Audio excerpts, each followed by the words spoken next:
Bonsoir. Donc, je voulais rappeler à tout le monde que nous sommes les derniers instants du mois de Nissan, Tafshin PALEF 81, c'est 1781. Et je voulais vous rapporter une histoire que je raconte souvent, que je répète souvent. Peut-être que je voulais raconter la semaine dernière. C'était les instants que nous vivons maintenant. Eh bien, dans la yeshiva du Rav Moshe Feinstein, qui est réputé pour être vraiment le grand de grands, Gadol Be'Israël, Litvak, d'origine Litvak, pas du tout mitnaguet, très proche du rabbi, mais d'origine Litvak, de Lituanie. Eh bien, il était dans son bureau et il se trouvait que ce jour-là, les dernières minutes du mois de Nissan, assis sur son bureau, comme à son habitude, la Gemara ouverte, les élèves ont vu par la porte qui était un peu ouverte que le Rav, le grand Rav Moshe Feinstein, Baal, Igrot Moshe, Dibrot Moshe. Igrot Moshe, c'est les shoots, les responsables. Et Divrot Moshe, ce sont les Hidushim qu'il a écrit, des livres extraordinaires, d'une profondeur extraordinaire, que j'ai eu le mérite souvent d'étudier. Eh bien, ils ont vu que leur Rav est en train de pleurer. Pas de dépit, pas de découragement, Shalom. Les Gadol B'Israël ne sont jamais découragés. Il pleurait quand même. On sentait une nostalgie, on sentait quelque chose en lui. Les élèves ont pris leur courage à deux mains, ils ont tapé à la porte en Rébé, qu'il y a un problème, vous ne vous sentez pas bien. Pour vous. Et Rav Moshe Feinstein de leur répondre, non, tout va bien, Baruch Hashem, Yom Yom, Dieu merci. Eh bien, je pleure tout simplement parce que nos sages ont dit, Nissan, Nigalo Avotenu, le mois de Nissan ont été délivrés nos ancêtres, sortis d'Égypte étant en Nissan, 15 Nissan, de Nissan à Tidi Migaël. Et en Nissan, ils seront délivrés. Donc, je vois que cette année, c'est encore Nissan. On vit les dernières minutes de Nissan. Et ma chère n'est pas là, on n'est pas encore dévoilé.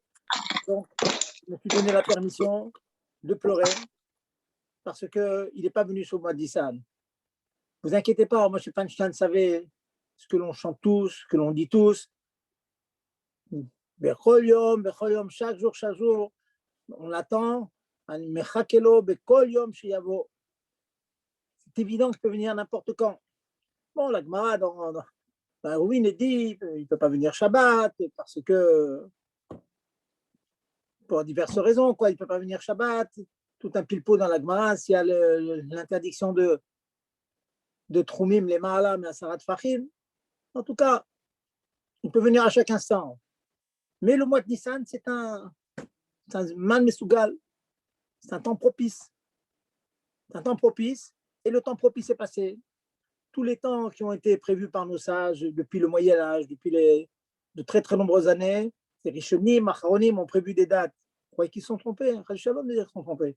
Mais ils ont vu que la date qu'ils avaient prévue, c'était un Zman Mesougal, c'était un temps particulier, un temps propice à la délivrance. Et on a raté, malheureusement. Donc, encore une fois, ce mois de Nissan, j'espère que pendant le cours que je vous donne maintenant, ça y est, on s'approche de Ben Hashmashot, c'est pas en Eretz Israël, c'est peut-être déjà Ben Hashmashot. On s'approche de la nuit du deuxième jour de Rosh Chodesh, donc de Aleph, du mois de Iyar, Aleph. On espère que Mashiach va se dévoiler à ce moment-là. On va pas pleurer. Alors, M. Feinstein pleurait. On voit le Gadol des Gdolim, connaît tout le chasse, tout le Shulchan Aruch, tous les livres que l'on peut imaginer, il connaissait tout par cœur. Mais il vivait. Il l'apprenait, il le vivait. Pour lui, ça lui parlait. Atidim Ligaël, ça le touche. Ce n'est pas des livres, ce n'est pas des drachotes qu'on fait. Ça le touche toute la journée au collège, je ne vous cache pas. C'était la reprise aujourd'hui. Je leur dis, nous, allez. On a fait un mini-fambringen ce matin. Et juste en fin d'après-midi, je leur dis, allez, nous, il faut encore s'accrocher, il faut encore étudier, encore prier, encore faire télim, encore faire des mitzvot. Et couler à Oulaï. Et avec tout ça, peut-être, Mashiach va se dévoiler. Donc, on espère que pendant ce shiur, il y aura beaucoup de monde qui va écouter. On va, avec la chaleur de notre cœur, on va souhaiter Mamash que Mashiach se dévoile très, très bientôt. Amen, Bezat Hashem. Donc, pensez à cette histoire de Rav Moshe. On peut être dans la Torah, dans les pile-poules, on peut avoir le plus grand tanouk du monde en étant toujours attaché à Hachem par la Torah. Quand même, on a un manque. On a un manque, comme nous a dit le fameux Kohar Sivan, le Kohar Nissan, pardon, où le Rabbi nous a dit que Asur kol ma yecholtechem. Faites tout ce qui est en votre pouvoir. Tout ce qui est en votre pouvoir pour amener. Moi, j'ai fait Adniacité de Chili. Le Rabbi nous a dit une chose extraordinaire. On ne peut pas imaginer que Mashiach va venir sans le Rabbi. Il a dit, moi, j'ai fait tout ce que j'avais à faire. Maintenant, c'est à vous. Il nous a transmis la chose. Ça veut dire ce que ça veut dire. On a donné 1000 pirouchis, 1000 explications. En tout cas, il nous a dit qu'il y a quelque chose encore à faire et que c'est dans nos mains. Donc, il nous a donné une mission et d'enlever la galoute. Et si vous regardez bien dans la sikha, je vous invite tous à revoir la sikha. On a fait cette semaine à l'Eshul, Shabbat. Il dit que enlever la galoute, écoutez bien, la galoute limite qu'il y a dans nos travaux d'Atachem. C'est pas qu'on est de manière magique. C'est pas que de manière magique. On est là, on est assis, puis on attend un bonhomme qui vient nous délivrer. Un monsieur qui s'appelle Mashiach et qui va nous délivrer. Non, la galoute, c'est quelque chose de sombre qu'on a en nous, dans notre tête, dans notre cœur, dans nos travaux d'Atachem. C'est une galoute limite qu'on a de pouvoir vivre sans qu'on ait encore Mashiach. Et le Rabbi nous invite à comprendre que ça nous manque. Bien que quelquefois ça ne nous manque pas. Imaginez quelqu'un qui a tout ce qu'il faut, il est intelligent, il peut étudier la Torah, il a des richesses matérielles aussi, il ne manque rien. Non, pourquoi il va demander Mashiach? Alors le Rabbi essaie de nous faire sentir que toute la richesse intellectuelle, morale, éthique, toranique, et agave, en passant, la richesse matérielle aussi, elle apporte aussi quelque chose. Tout ça, c'est rien. C'est rien par rapport à ce que Mashiach va apporter. Ça, il faut avoir conscience de ça. C'est rien. Et donc, c'est ça la galoute pimique qu'on peut avoir, de penser qu'on peut, si tout va bien, tout va bien. La famille va bien, l'argent va bien, la chokhma va bien, la santé va bien. Non, il manque une chose essentielle, c'est Gilui Mashiach. Pnimiout de la Neshama qui se dévoile. C'est un grand, grand programme, mais il faut se le répéter suffisamment souvent pour ressentir que ça manque, que ça ne suffit pas. Tout ce qu'on peut avoir, ce n'est pas suffisant. Mashiach doit venir. Voilà donc le mot que je voulais vous dire en introduction. Nous allons reprendre donc les halachot de Yehoud. On va descendre tout cela dans des choses concrètes. La volonté divine, c'est qu'on apprend la halakha. Dans la halakha, il y a Dieu lui-même. En apprenant une halakha, on s'unit à Dieu lui-même. L'infini, c'est s'unir au fini que nous sommes. C'est l'union du fini à l'infini. Comment? Tout simplement, on s'assoit, on étudie une halakha. Voilà, tout simplement. Pas compliqué. Il suffit de le savoir, de s'asseoir et le faire. Donc, je vous rappelle que, en quelques minutes, nous avons exposé donc l'interdiction de Yehoud, sur lequel nous avions dit que dans l'immense majorité des cas, c'est un Issour Minatora de Horaïta, que s'isoler, c'est un Issour Minatora. Et donc,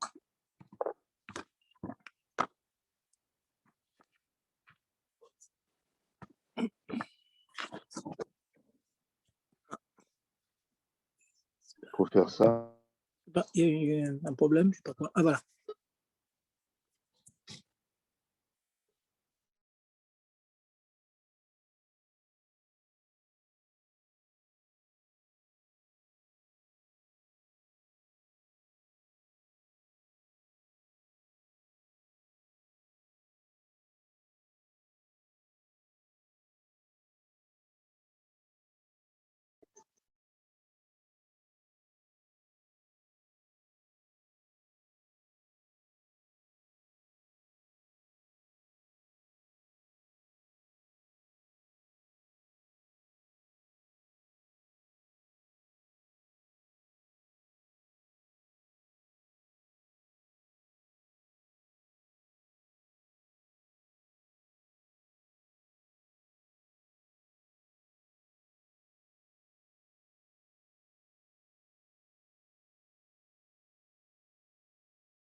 Oui, je pense que le Rav Zerbib a eu un problème technique.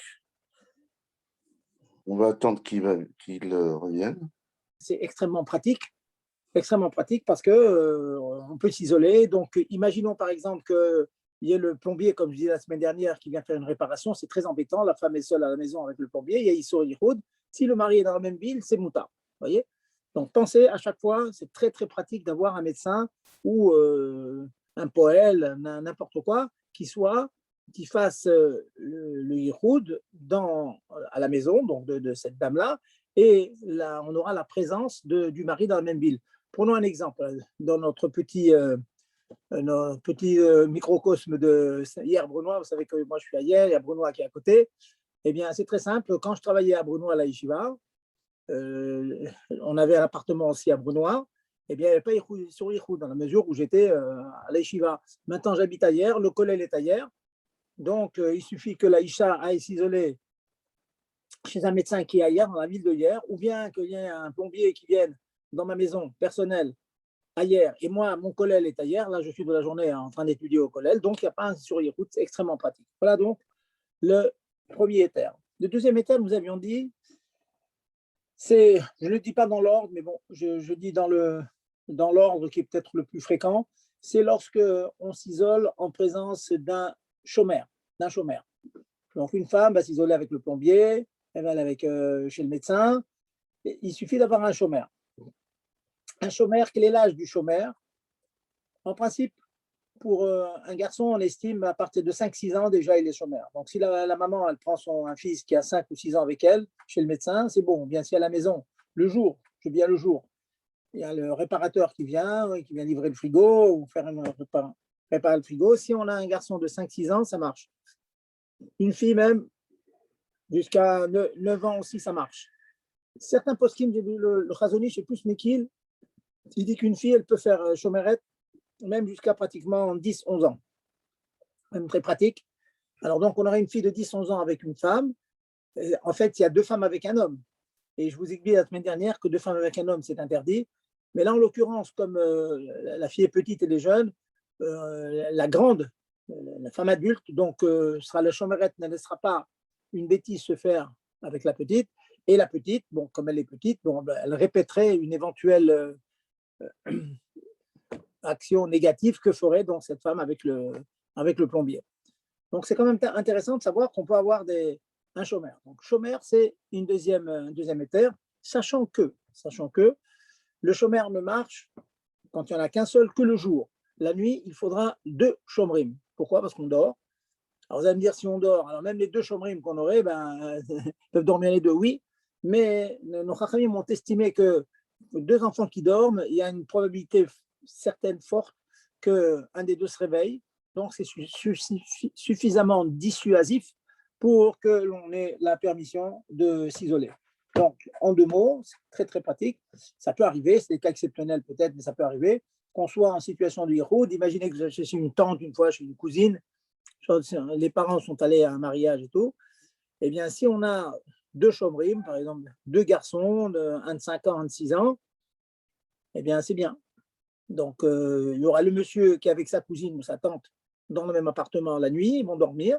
Et puis, dans ce même appartement, il y a 2 enfants, qui ont à peu près l'âge que je viens de vous dire. Ça sauve l'interdiction de l'Ichou.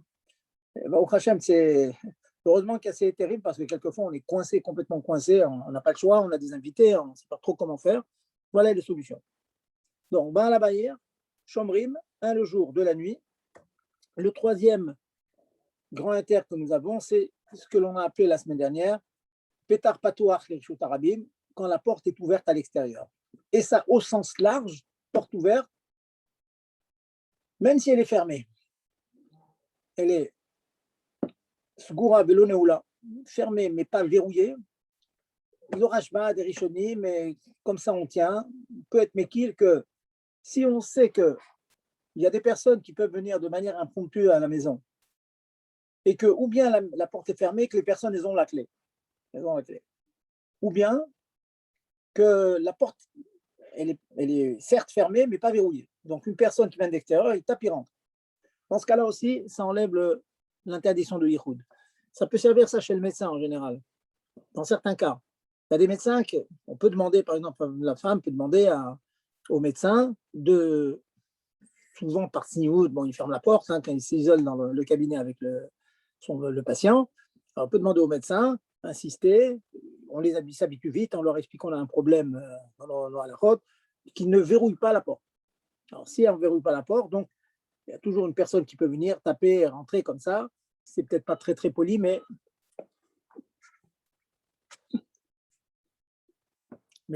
malgré le manque de politesse, si on peut dire, malgré tout, c'est suffisamment dissuasif. Je ne suis pas du tout sûr, même je suis sûr du contraire, que chez un gynécologue, je ne vois pas comment cela pourrait marcher, parce que souvent, quand il y a des examens internes, bon, il y a une espèce de petite cabine, un petit endroit avec un rideau devant, c'est un peu normal. Là, c'est plus compliqué. Hein. En général, il vaut mieux que la femme aille avec son mari, qui sera dans la salle d'attente, là, c'est sûr, c'est dissuasif, ou bien avec un enfant qui a 5-6 ans, qui lui sera dans le bureau, mais pas vraiment dans la petite salle où la femme est dans l'intimité. Trouver des solutions comme ça, ou bien, comme je l'ai dit, la solution de Baal Abayir, si le mari est en ville, et le top. Hein, le top, c'est d'avoir un gynéco qui est une dame, qui est une femme, pas un homme. Ça, c'est le mieux. Bon, mais ce n'est pas toujours possible. Mais il y en a, au Hachem, il y en a. Donc, pour conclure, hein, voilà, je vous ai brossé tout le problème de Yichud. Maintenant, avant de conclure, hein, je me laisse quelques minutes, hein, le temps avance vite, pour essayer de vous commencer donc, le shiur que je vous ai promis déjà la semaine dernière sur Bishul Hakum, hein, les aliments cuits par un non-juif qui posent problème, qui peuvent interdire, et qui interdisent l'aliment et même les ustensiles. Mais on laisse ça pour après.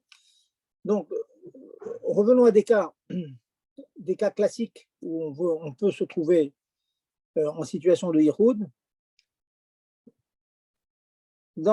C'est une météo qui est fréquente, hein, c'est des faits qui arrivent souvent.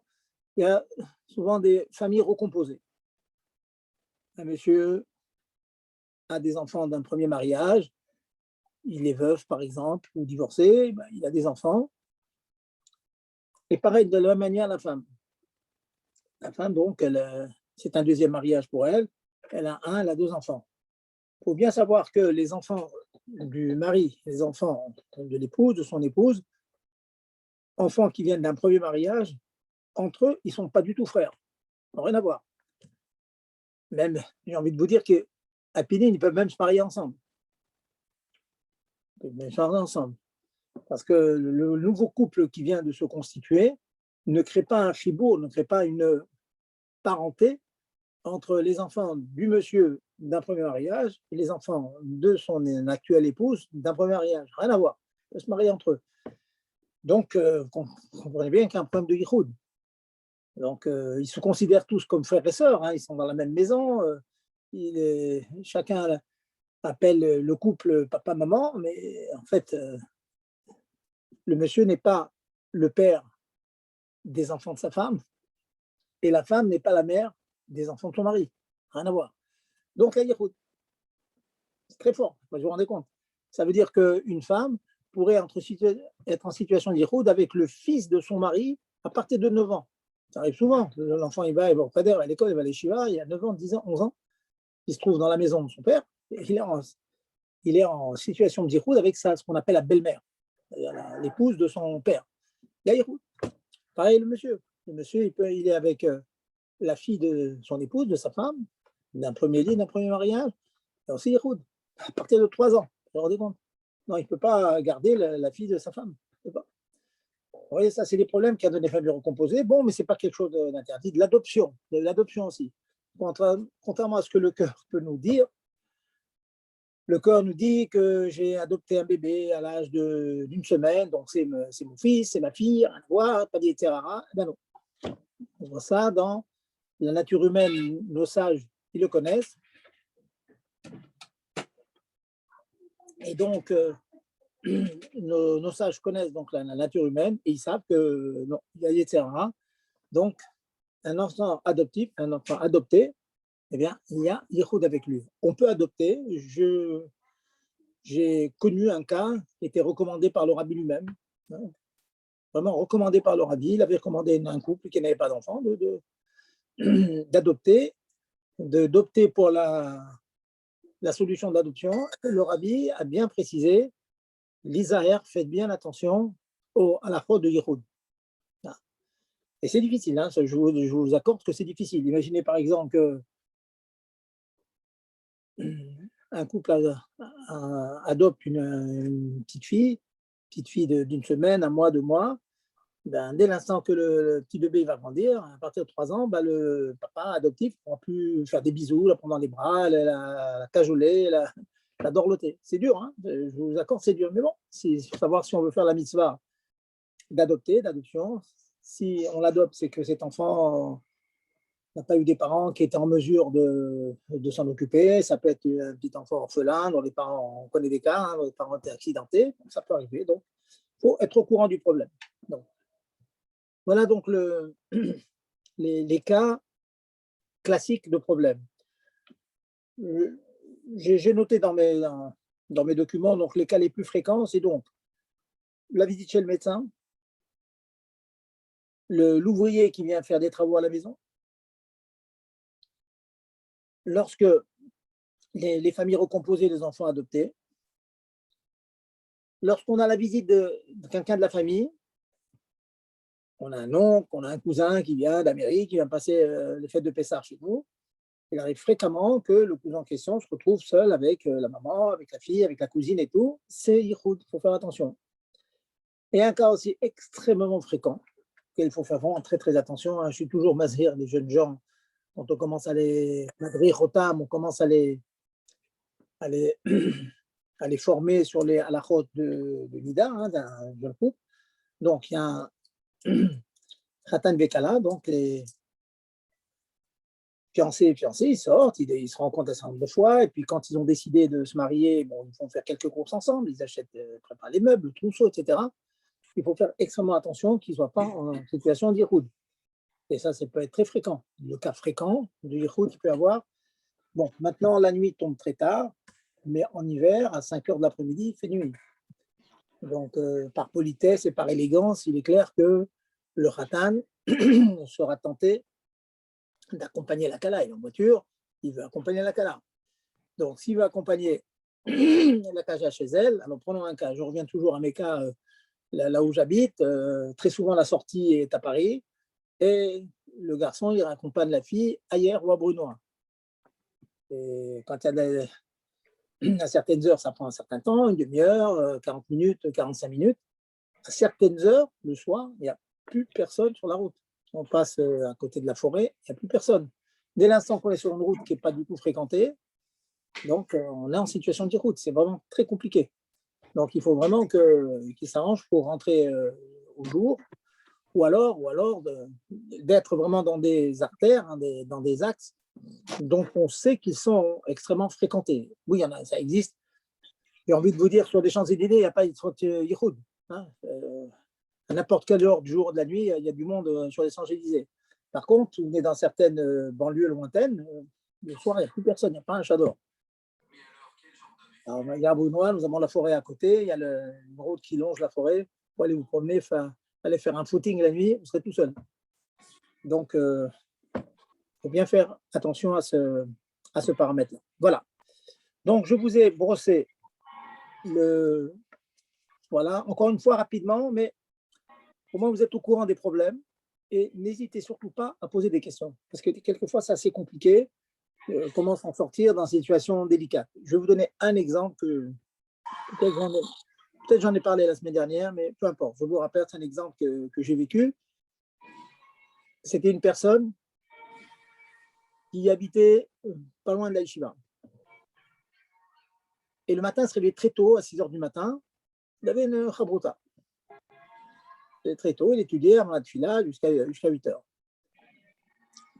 Il a été amené à accueillir chez lui quelqu'un de sa famille, un jeune de la famille, qui pour diverses raisons n'était pas à la yeshiva, par manque de place, pour diverses raisons. Donc il l'a accueilli chez lui, il a fait un grand chesed. Il se trouve ce garçon avait 15-16 ans, et il se trouvait entre 6 heures du matin et 8 heures du matin dans sa maison avec son épouse qui dormait. Il se levait à 6 heures du matin, il partait. Donc, entre 6h et 8h, son épouse dormait et dans une chambre à côté, il y avait donc cette personne qui avait élu domicile chez eux. Donc, il est en situation de yichoud. Donc, il m'a consulté, il m'a dit, est-ce qu'il y a une solution? Bon, je réfléchis et je lui dis, alors, d'après ce que j'ai dit tout à l'heure, si maintenant le monsieur avait sa rabouta dans la même ville que sa maison, il n'y avait pas de problème. Il y a le terre de Baal Abaya. Ce n'est pas le cas. La maison n'était pas dans l'endroit où il étudiait. C'est deux villes différentes. Donc, il y avait oui, yichoud. Alors, je lui ai proposé la chose suivante. J'ai dit, tu vas prendre un bachour à la yeshiva, tu vas lui donner un petit guet, hein, un petit quelque chose, un dédommagement, et tu vas lui demander, de temps en temps, entre 6h et 8h du matin, il aura la clé de la maison, il va dans la maison, il va au frigo, il mange un petit yaourt et il s'en va. Ça veut dire qu'il a créé la situation que j'ai appelée pétard patoire de Arabim. On peut la créer, cette situation. Il l'a créée, c'est-à-dire, tout le monde savait, la femme savait qu'il y avait un jeune garçon qui avait les clés de la maison, qui pouvait venir de manière impromptue, comme ça, quand ça lui semblait. Entre 6h et 8h d'ailleurs. La femme m'a dit après, elle m'a dit, sachant qu'il y avait un barreau qui pouvait venir comme ça, j'étais terrorisé, je ne sortais jamais de ma chambre. J'avais peur de le croiser. C'est amusant. Donc, en tout cas, c'est sûr que ça servait à quelque chose. Voilà un exemple parmi de nombreux exemples sur lesquels il faut attendre. Il faut faire attention. J'ai d'autres exemples aussi des médecins. J'ai un ami qui est dentiste. Et il se trouve que, en général, bon, il y avait toujours un secrétaire. La secrétaire partait à 6h du soir. C'est comme ça, c'est l'heure. Et des fois, il avait un patient avec qui il fallait qu'il finisse un travail.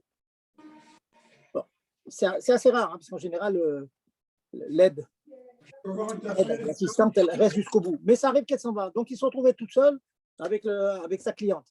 Et bien, les temps, il roule. Il m'a appelé en catastrophe. Je lui dis, bon, demande à ta femme de venir te rejoindre. Bon, on a trouvé des solutions. Mais pour vous dire que quelquefois. Tu ne m'occupes pas, juste te servir. Voilà. Okay. Je vous ai passé en revue à peu près toute la lachote, messieurs, dames. Donc, je vous demande maintenant, avant de passer comme ça à un autre sujet, posez-moi des questions, montrez-moi que ce sujet-là, il rentre dans votre vie. Allez-y. Tu sais, il y a la forêt quand on fait... Bonsoir. Un cas peut-être que vous n'avez pas cité, mais bon, c'est vrai qu'on est passé, c'est plus Pessard, mais une dame de ménage qui vient alors que le mari est en plein télétravail. Les solutions qui se présentent, est-ce que typiquement de laisser la porte d'entrée ouverte, voilà, en fait la question que j'aurais envie de vous poser, c'est est-ce que si la porte d'entrée est ouverte, même si je ne suis pas moi-même devant la porte d'entrée de l'appartement, est-ce que je suis considéré comme pétard patoire, birchut arabim, ou est-ce que si je suis déjà dans mon bureau, un peu loin de l'appartement, un peu loin de la porte, la dame de ménage elle est en train de travailler, il peut y avoir un problème. Donc, si je comprends bien, vous êtes en télétravail à la maison, votre épouse n'est pas à la maison. Oui, c'est ça, et la dame de ménage est en train de… Vous êtes avec la femme de ménage, voilà. Eh bien, là, écoutez, je vais vous dire que c'est bon, toujours non, mais pendant de nombreuses années, je travaillais à la yeshiva, j'avais le problème. Je commençais les cours assez tard, donc jusqu'à 11h midi, j'étais à la maison, il y avait la femme de ménage. Alors, pour répondre de manière précise à votre question, je reste à mon bureau, comme maintenant, là, où je suis assis maintenant, où je donne le cours. Eh bien, si vous regardez, peut-être ça ne se voit pas sur l'écran, sur ma gauche, il y a une grande fenêtre. Il y a une grande fenêtre et je suis visible de l'extérieur. C'est-à-dire, dans ce cas-là, il n'y a aucun issur de Hiroud. C'est même le cas de Pétard Patois. Je suis devant une baie vitrée et je suis vu de l'extérieur. Donc, il n'y a pas de problème. Vous m'avez demandé la question, si maintenant vous êtes à l'étage, par exemple, de manière isolée, normalement, ça ne marche pas. Il faudrait trouver une autre solution, puisque vous n'êtes pas visible. Il faudrait la solution autre, qui est moins bonne, mais qui marche aussi. C'est le fameux rajba dont j'ai parlé, qui est une personne qui peut venir de manière impromptue. Si vous savez que votre femme peut venir à n'importe quelle heure, ça peut arriver, hein, ou bien vous avez un ami, et tout, ça marche. Mais vous avez perdu l'avantage du vrai pétard patoire, on est visible de l'extérieur. Voyez, mais il vous reste l'autre solution. Mais il faut être sûr, il faut que ce soit pas sûr, mais qu'il y ait une éventualité réelle qu'une personne puisse venir. Sinon, ça ne marche pas. Voilà. Rav, excusez-moi, est-ce que les yichoud, ça concerne aussi avec les goïms ou c'est que les juifs? Il y a yichoud avec les goïms, madame. Il y a yichoud avec les goïms. Absolument. Et avec les goïms, c'est plus compliqué parce que parce qu'on dit qu'ils sont proutim. Or, les térims qu'on a donnés la semaine dernière, que j'ai répété arrêtement aujourd'hui, que le yichud d'une femme avec 2 hommes, c'est permis, c'est quand les 2 hommes sont kshérim, becheskat kashrut. Mais avec des goïms, on n'a pas ce éther-là, que s'il y a 2 goïms, c'est permis. Il faut absolument ou un chômeur, ou bien la bayir, ou bien qu'on fasse d'extérieur, vous voyez. Donc, non seulement il y a 8 yichud, et deuxièmement, c'est plus chamour, c'est plus grave. Et en plus, même si c'est des juifs, il ne faut pas qu'ils soient Shomrim Shabbat. Alors, j'ai envie de vous dire, d'après la halakha pure et dure, oui. Quelqu'un qui n'est pas chômeur Shabbat, il est un. Bon, mais vous savez, il y a des madrigodes en pas chômeur Shabbat. On peut avoir des. Si c'est pas un homme, vous savez très bien qu'ils ne sont pas chômeur Il y a Shabbat. ceux qui ont suivi les cours de Razarbib et il y a les autres. C'est ça. Oui, non, mais à part ça, vous savez très bien, il y a des. Je rigole. Il y a des gens, écoutez-moi, très bien, il y a des gens qui ont une morale, ils ne sont pas chômeurs Shabbat, mais bon, c'est des gens qui ont une morale, vous voyez, qui. Baruch Hashem, il y en a beaucoup comme ça chez les Juifs. Ils sont en voie de devenir chômeurs Shabbat, mais bon, ils ne vont pas tromper leurs amis, ils sont droits et tout. Bon, par contre, je vous accorde qu'il y a des gens qui sont proutim, qu'il y a des gens qui ont une tendance comme ça, effectivement, à qui on ne peut pas leur faire confiance. Vous voyez. Alors là, il faut le savoir, il faut faire attention. Bonsoir. Vous avez dit Balahir, ça marche. Mais si le mari il travaille dans une entreprise, il ne peut pas sortir de l'entreprise.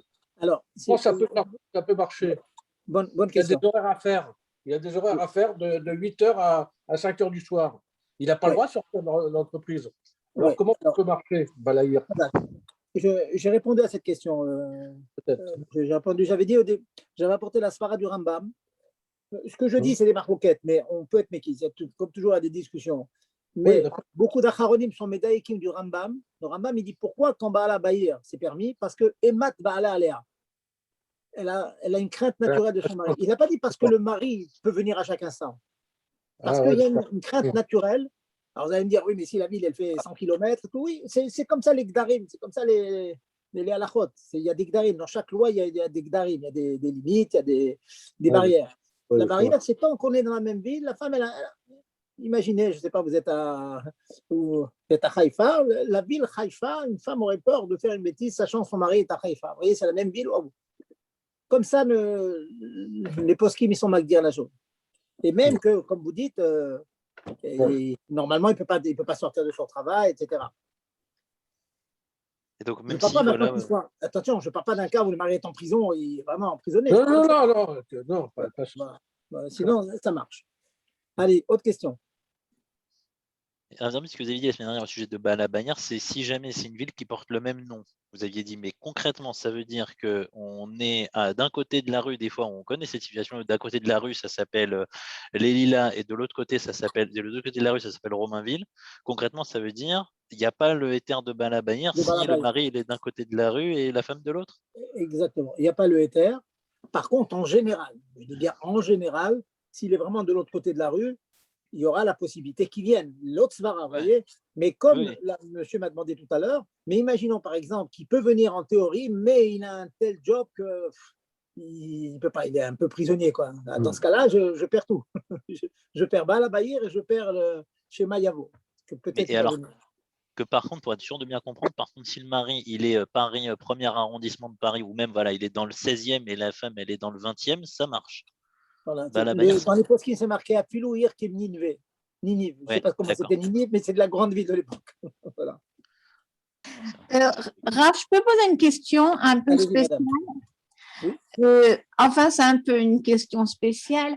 J'ai quelqu'un très proche de la famille qui apprend à être pilote.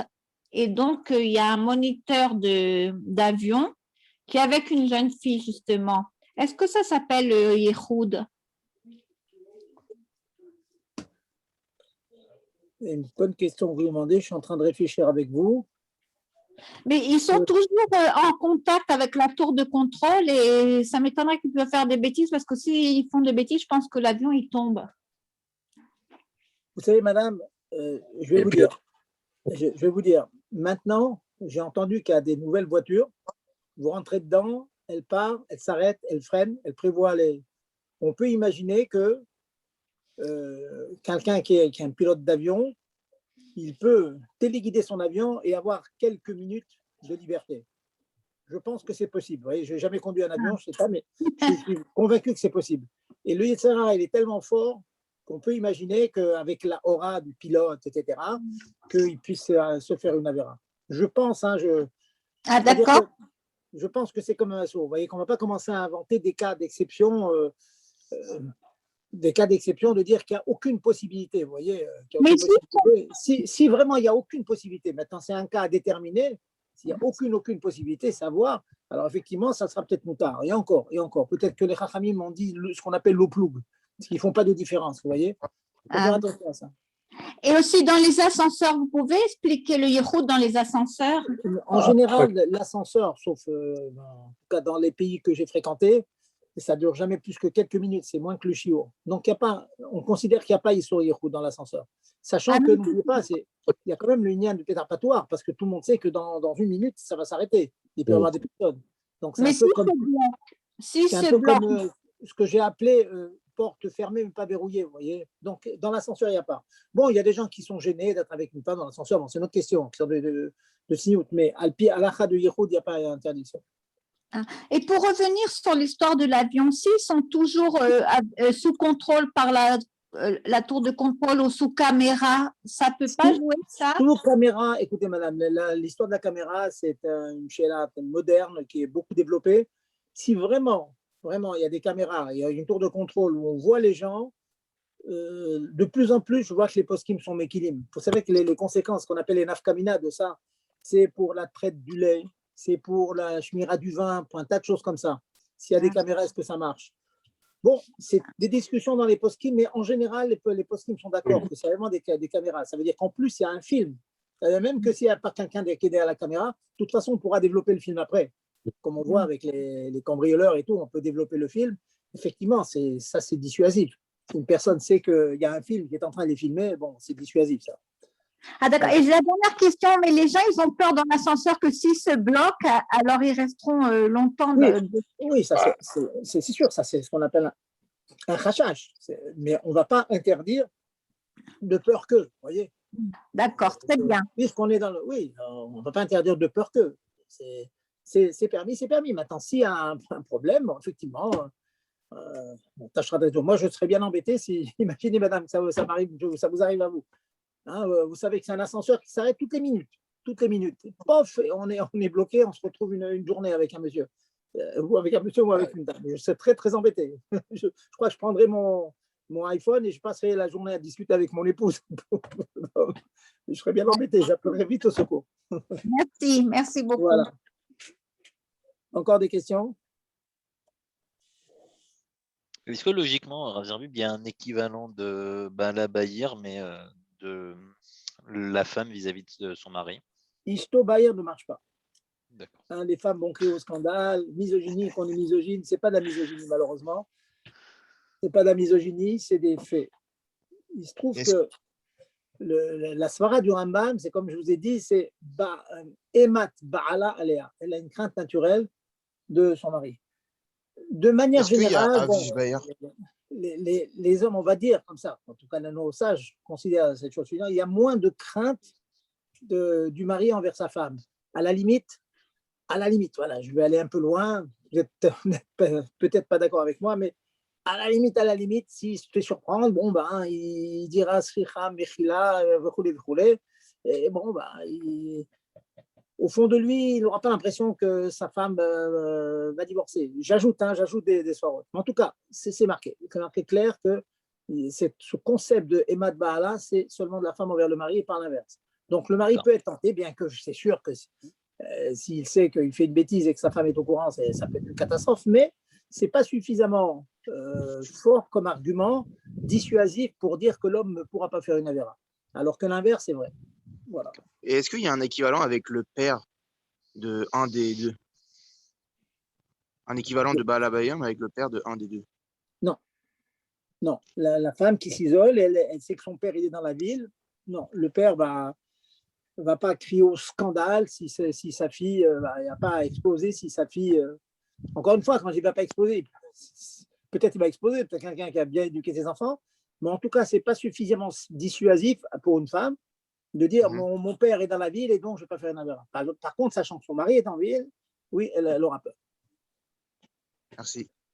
Voilà. Autre question?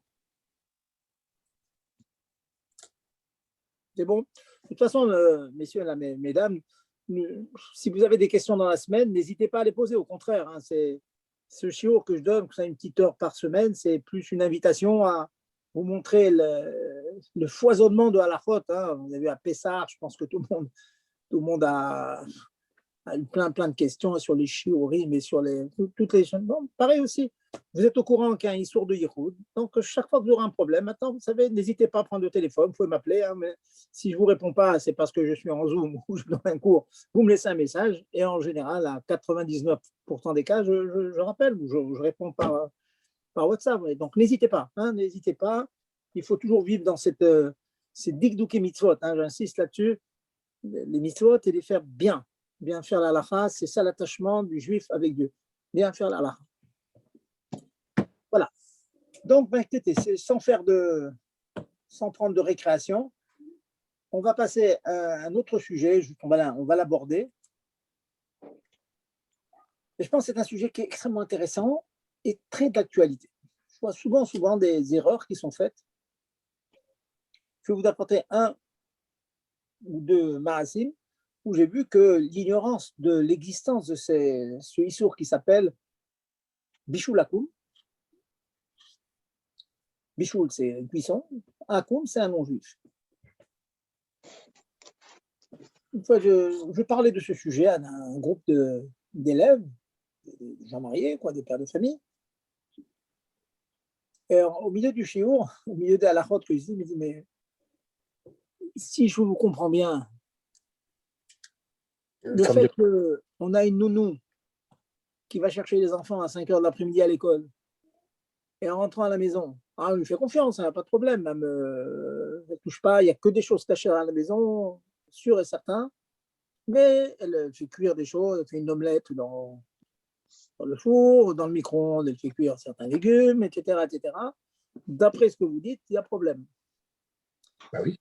Je lui ai répondu gentiment, non seulement vous avez fait manger de la nourriture non cachée à vos enfants, et tous les ustensiles qui ont été mis en contact avec ces aliments à chaud, il faut les cachériser.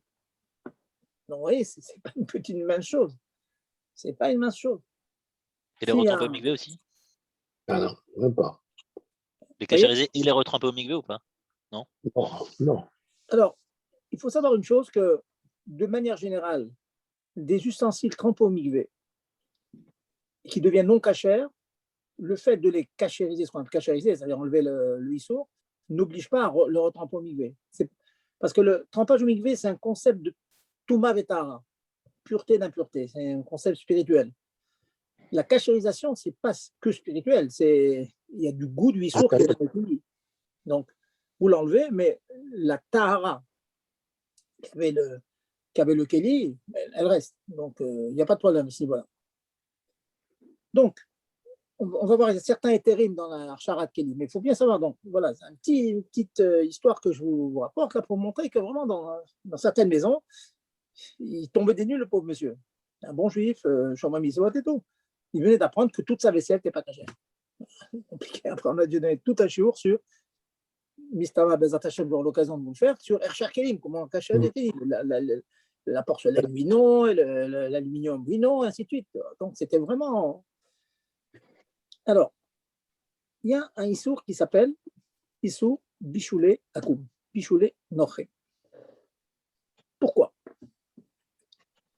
Alors, je vais être obligé de rentrer dans les détails des raisons de l'interdiction, parce qu'il y a des conséquences, il y a ce qu'on appelle des narkaminotes, des conséquences des raisons. Pourquoi nos sages ont-ils interdit de manger de la nourriture, des aliments qui soient cuits par des non-juifs?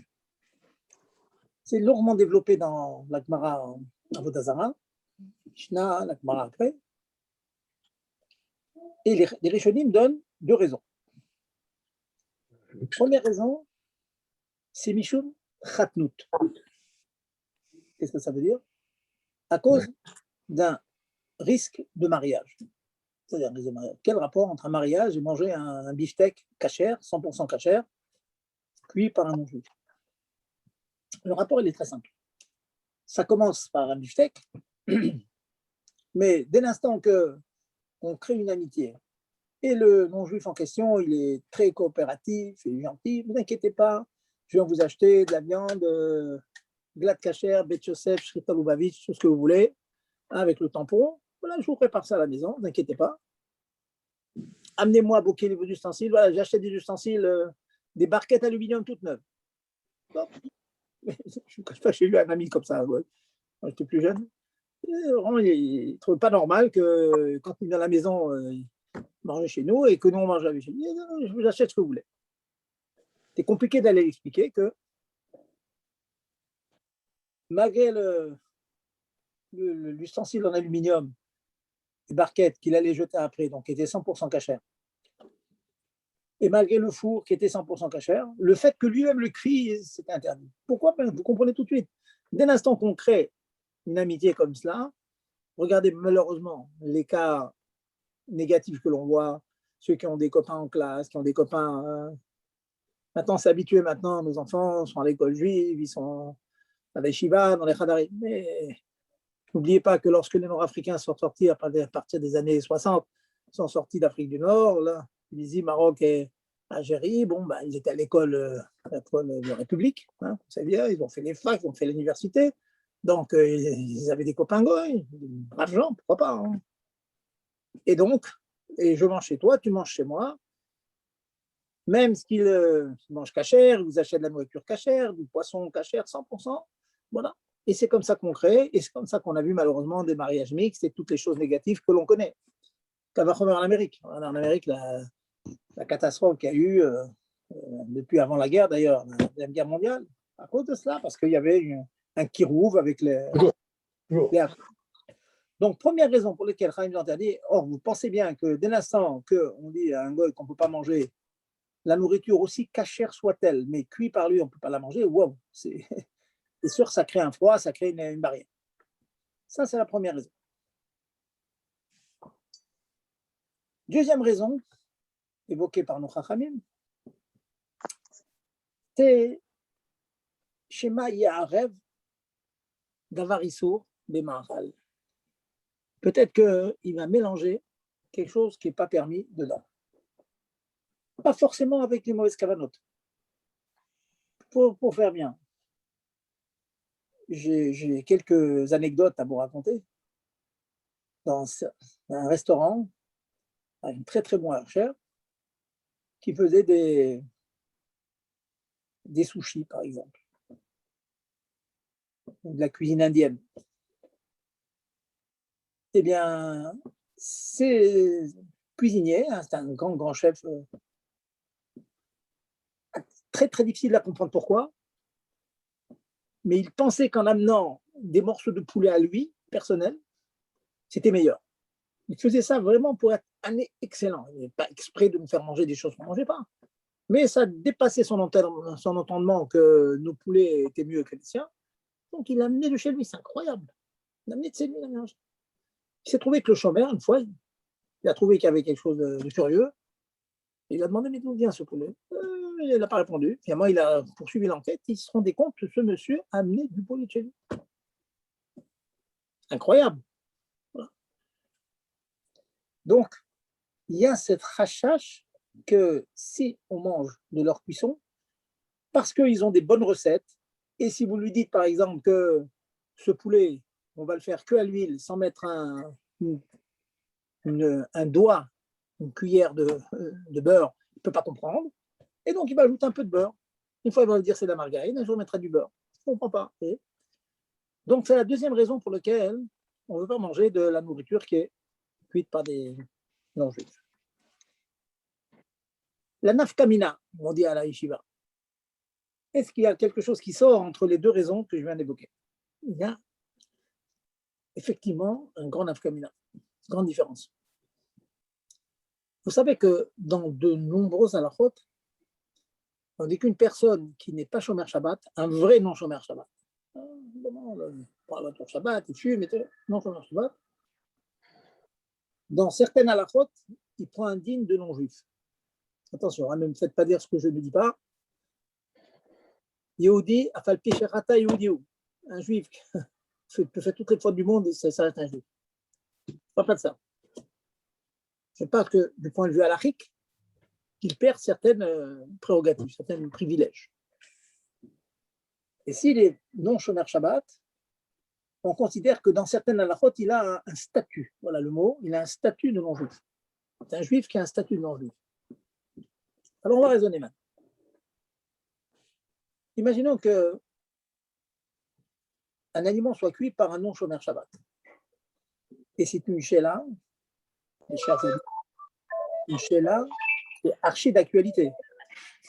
Je pense que dans beaucoup de familles, vous avez une tante, une mère, et tout, qui, pour des raisons indéterminées, malheureusement, en quittant l'Afrique du Nord et tout, bon, ils ont pris de mauvaises habitudes, ils ne sont plus shomer Shabbat. Ils prennent la voiture Shabbat, ils allument la lumière, ils allument pas, ils ne sont plus shomer Shabbat. Il n'y avait pas la Kedusha qu'il y avait à l'époque. Et puis, c'est une tante, une grand-mère que vous aimez. Elle aime sa famille, elle vient à la maison. Vous n'aurez pas l'idée de lui dire de ne pas vous faire un café, de ne pas vous faire un beefsteak. Mais attends, je vais vous faire, j'ai une recette, super recette. Il y a une blague que j'entends pas Pessah, la grand-mère qui va vous dire, je vais te faire un msoki tunisien. Waouh! Oui, un msoki. Mais la pauvre grand-mère, allez lui dire maintenant que depuis qu'elle a quitté la Tunisie, elle prend la voiture Shabbat, etc., etc. Eh bien, si elle vous cuit les légumes, les légumes, on ne peut pas les manger. Pourquoi? Parce que d'après ce que je suis en train de dire, comme elle n'est pas shomer Shabbat, elle prend un dit de goy, donc un problème de bichou goy. Alors, je demande toute votre attention maintenant. Si nous disons que la raison profonde de bichou lakoum, l'interdiction de bichou lakoum, vient parce que l'on craint que le goy mélange des choses non cachères à la nourriture. On peut imaginer comme ça qu'une personne qui prend la voiture Shabbat, qui n'est pas respectueuse, qui fume, etc., elle ne sera pas très regardante sur la cache-route aussi. Elle est quand même honnête, elle ne va pas vous faire manger du chazir, mais bon, si un jour, il y a du lait qui a sauté sur la viande, on va faire un scandale, on va faire une histoire, c'est pas très grave. Voilà.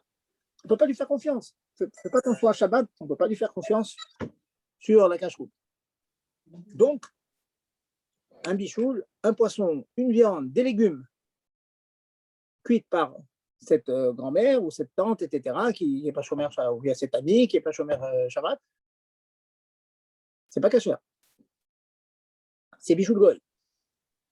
Par contre, si nous disons que la raison pour laquelle les Chachamim ont interdit la cuisson par un juif,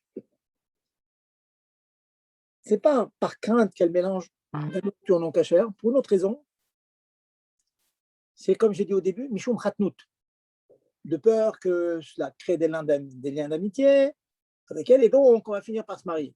Alors dans ce cas-là, la grand-mère, la tante, le juif en question, qui n'est pas shomer Shabbat, il est juif, et se marier avec lui, c'est pas interdit.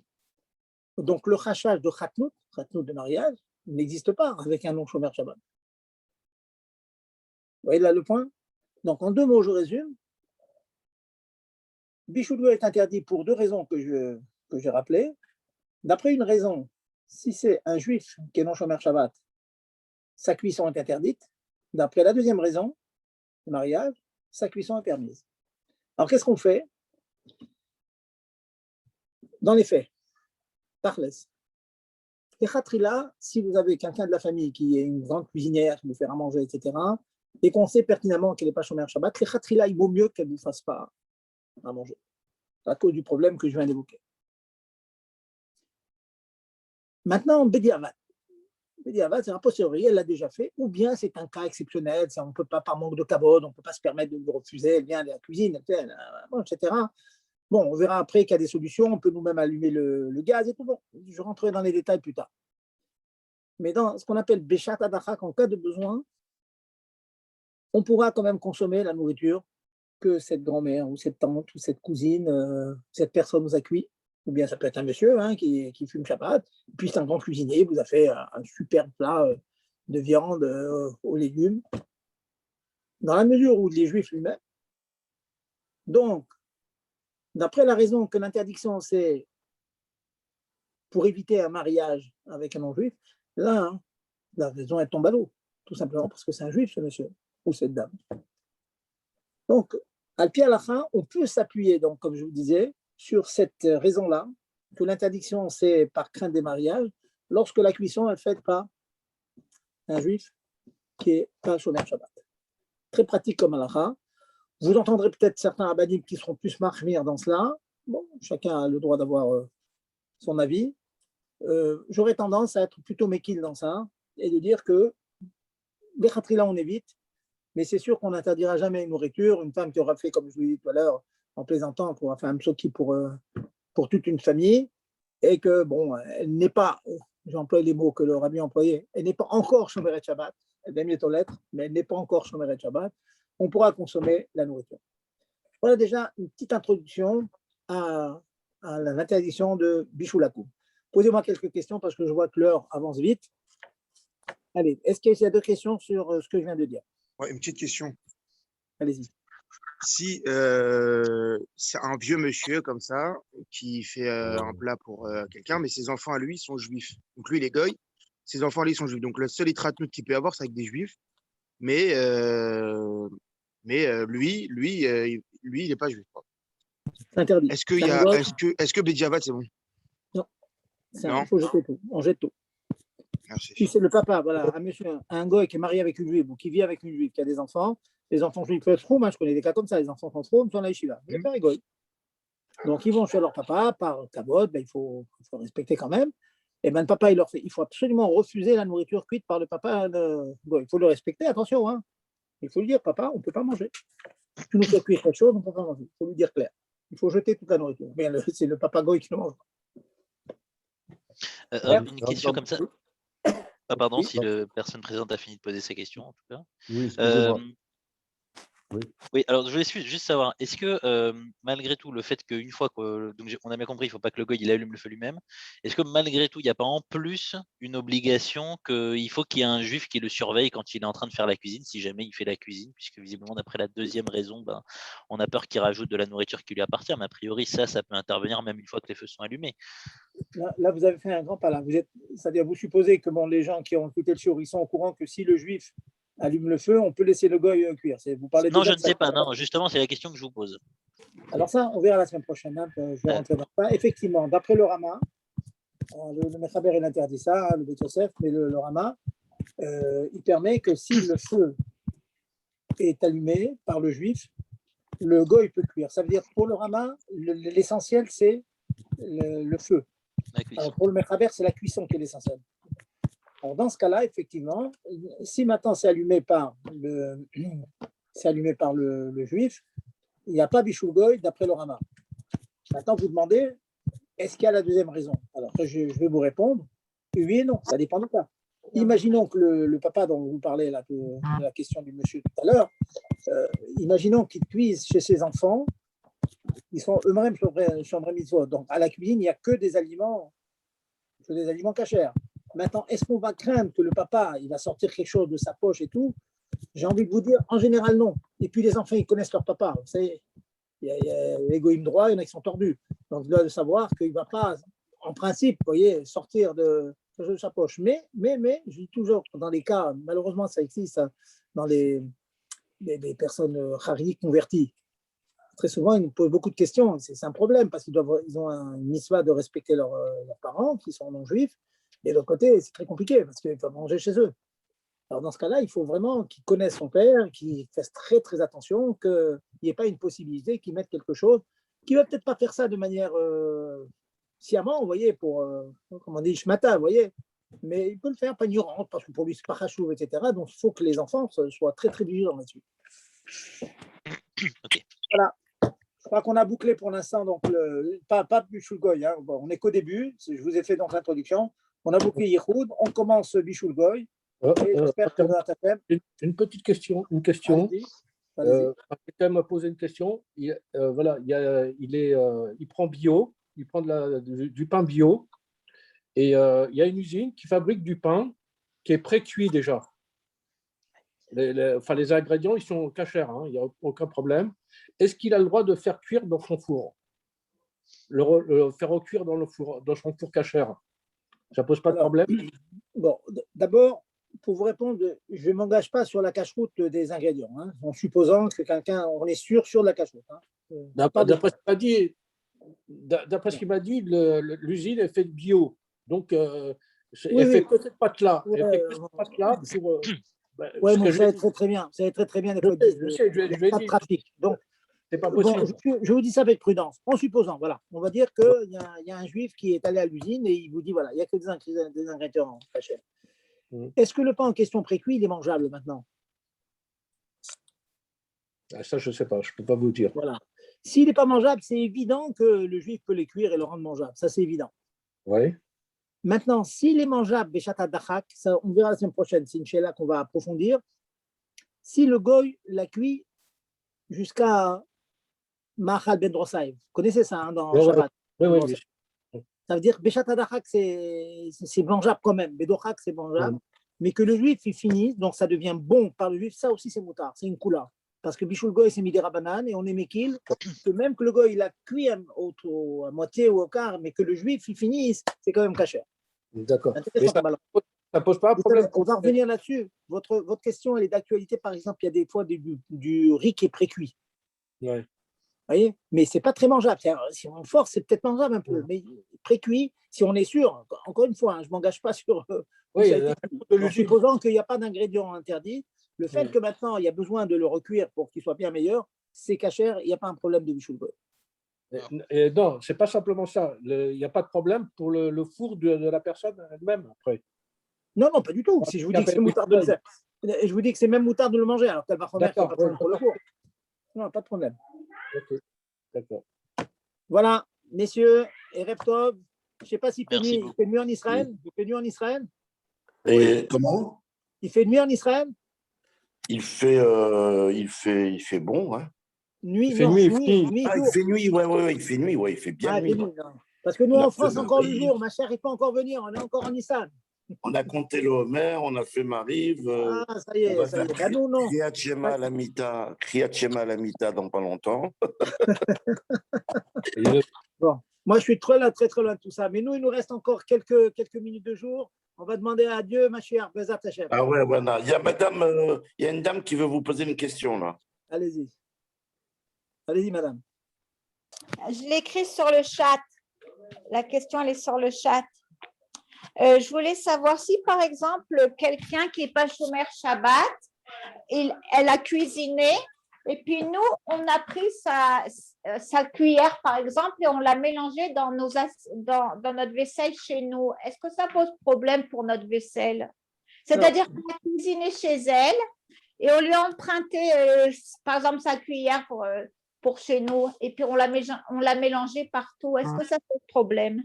Alors, une question. Est-ce qu'elle est mélangée de manière que vous ne pouvez pas la reconnaître? Vous avez des cuillères identiques? Non, on peut la reconnaître, mais disons que comme on ne connaissait pas cette halakha, elle a dû toucher tous nos casseroles, toutes nos assiettes, elle est passée partout. Alors, je vais vous dire, madame, en principe, on a un klal comme ça qui dit Stam kelim en abeneyoman. Donc, peut-être que cette kelim, il y a une probabilité que ce n'était pas utilisé dans les 24 heures. Donc, Bediavat, tout est caché. Ah, d'accord. Merci. Voilà. Je vous en prie. Allez, bonne semaine, bonne soirée. Bonne soirée, bonne semaine, merci beaucoup. Good Chodesh. Chodesh Tov.